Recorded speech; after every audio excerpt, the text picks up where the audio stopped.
Hello! Welcome back to Haha Gamer Girl Finn's YouTube channel.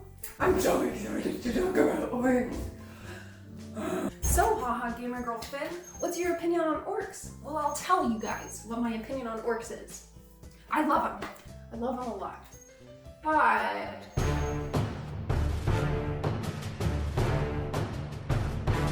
what I'm about to say has got no bearing on how you have to play your games. So if you're like, your opinions are crap, then I'll be like, yeah, probably. I know Tasha's Cauldron just came out. I haven't read it, so... Okay, so I see three things that normally happen with orcs. Number one, it's combat fodder. So basically, like, you throw them a goblin, you throw them a skeleton, you throw them an orc.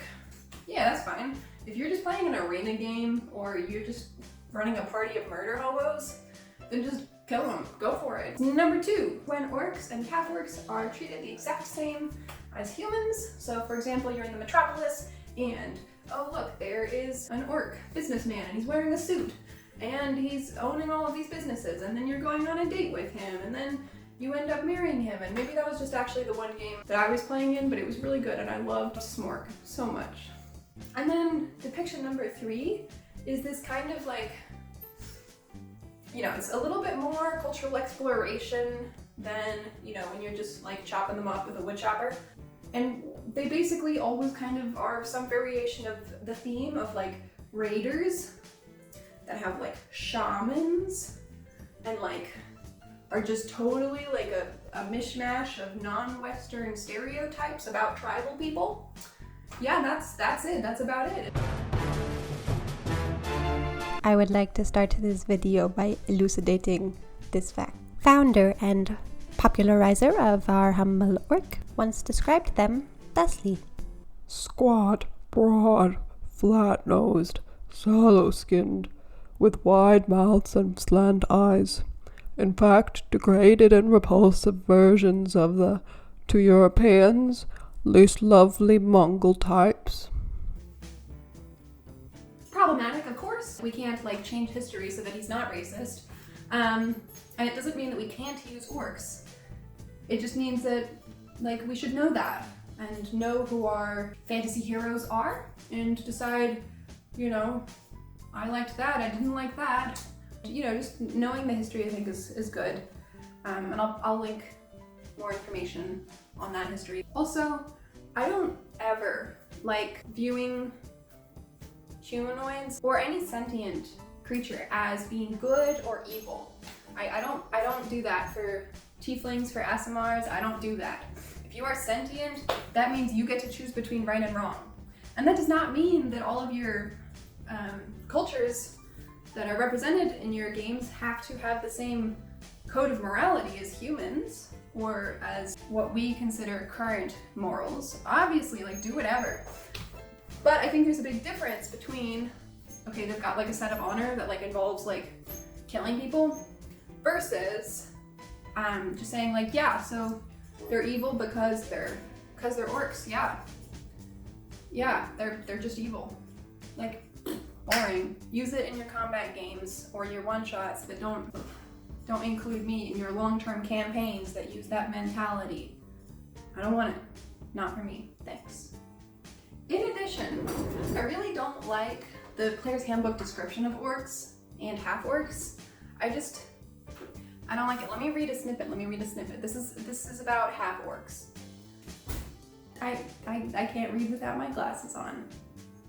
Nice. When these alliances are sealed by marriages, half-orcs are born.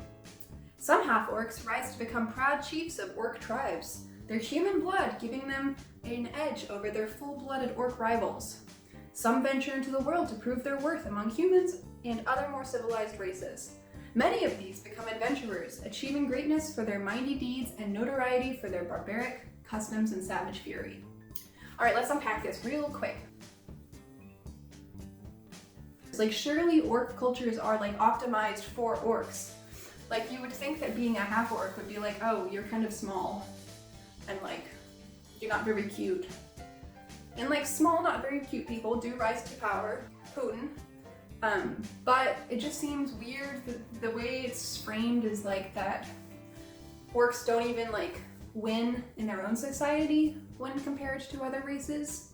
They are presented as slightly stupider than humans. I'm not really a fan of saying that a human-looking species or race is on average stupid.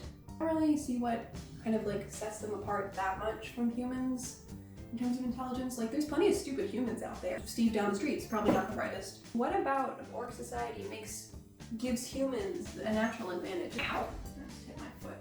The three kind of defining characteristics of orcs in popular culture is like savage/vicious, strong, and then stupid. But yeah, you can run orcs like that. It's just a little sad that orcs just seem to be an amalgamation of racist stereotypes about non-white people. Why are orcs always coded as barbaric by using non-Western cultures? Like if they're really so barbaric, why aren't they like, I don't know, giving people diseases or enslaving them so that they can like win against other like orc states and like inventing racism to justify what they're doing to non-orcs, or like using religion as like a conquering tool? To be clear, I'm not suggesting that we don't use non-Western cultures to influence any of the races/species that are in our games.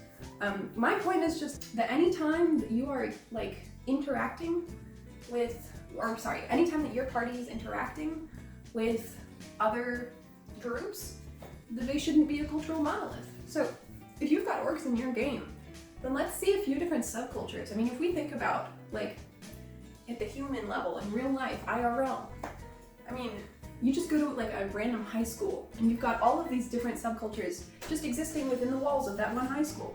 And so like, let's think about that and scale the complexity accordingly. Now obviously, you're a busy person, me too. You don't need to build out all this stuff that like players aren't gonna interact with, but if they are gonna interact with your orcs, or, you know, this applies to any non-human race/species, just, you know, make sure that there are interesting subcultures that are interacting with each other and that your non-humanoids are, that your humanoids are not monoliths, because that's boring.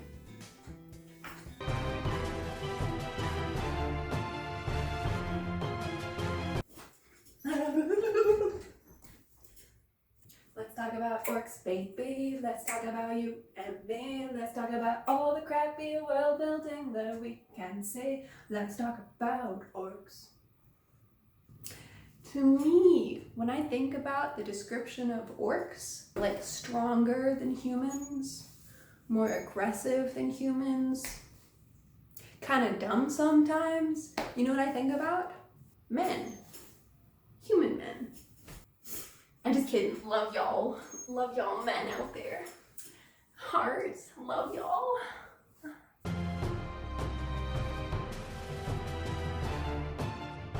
I've come up with a definition for kind of how you define humanoid. Personhood, general body shape, intelligence, moral reasoning, and versatility. I think what really gets me most is the lack of versatility that orc representation seems to have. Like, if you want to play your orcs as being strong, aggressive, and stupid-ish, then that is totally valid. Do that.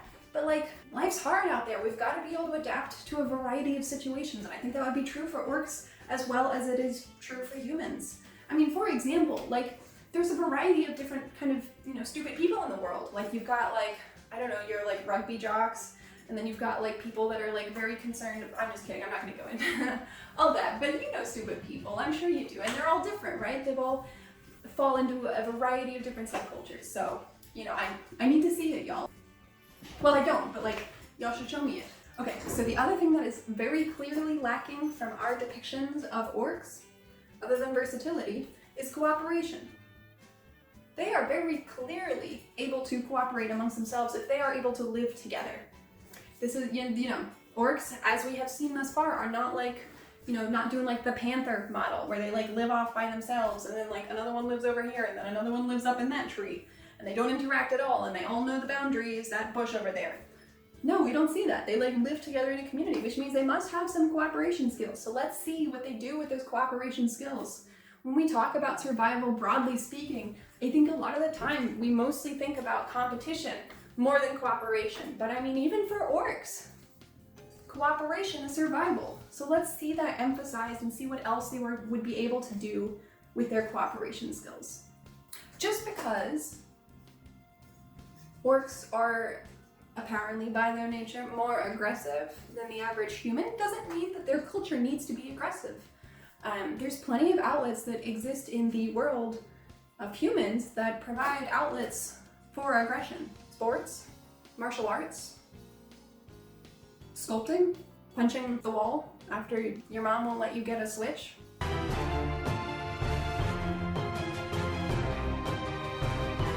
Okay, now for my favorite part of all, this is the part that I'm doing this video about so I can share these ideas with you. This is the good stuff.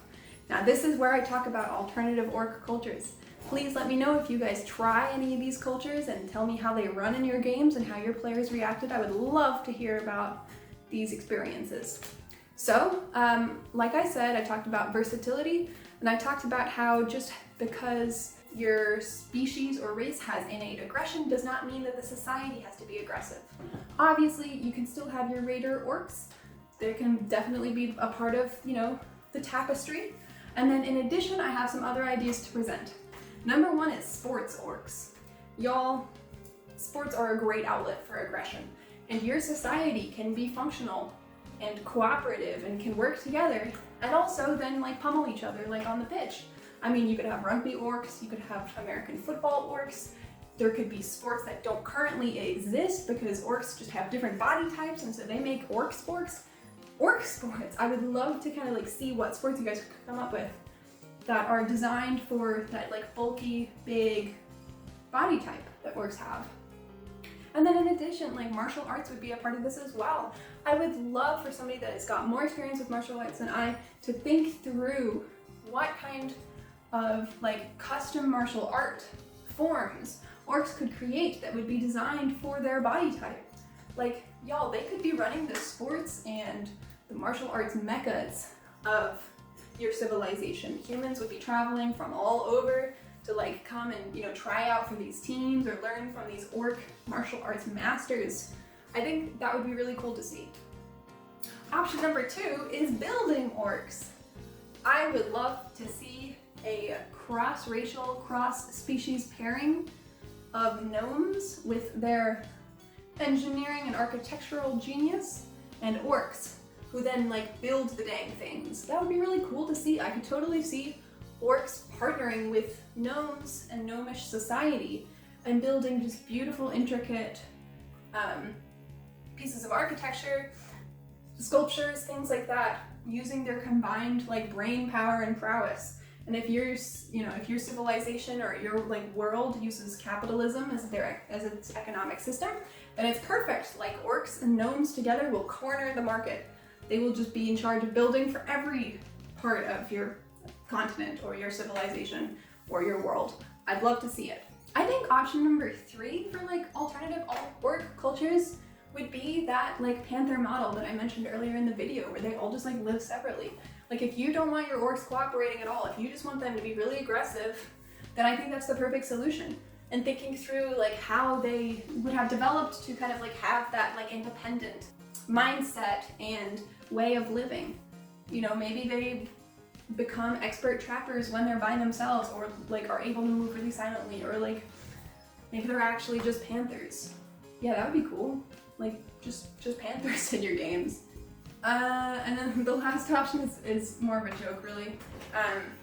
I was thinking about like alpha orcs and then like beta orcs, or like Chad orcs, virgin orcs, where you've got like a two-tiered society where the beta orcs like sit around like rolling funny multi-sided colored stones, and the alpha orcs are like off like playing in that sports culture that I already talked about, and then like the beta orcs are like getting like mail order like human brides because like they're not cute enough for like the orc women. I don't know, like it's not a real idea, but just let me know if y'all run that and I'll be happy to hear about it. I am sure there are plenty of other great ideas out there. I would love to hear about it. If you guys are inspired by this and you're like, yeah, heck yeah, like let me make some orcs that are like, you know, different than the orcs that we have seen before. I'd love to hear about it. Definitely, like, please, like, comment on this video and be like, hey, I did this worked for me, or like, this was the worst idea that you've ever had thus far on your channel, and which has only existed for a week. Please let me know. Please let me know. Okay, yes, thank you so much for watching my video. That is all the orc related content that I have for today anyway. Like, comment, subscribe. Let me know in the comments what you think about what I'm saying. Thank you so much.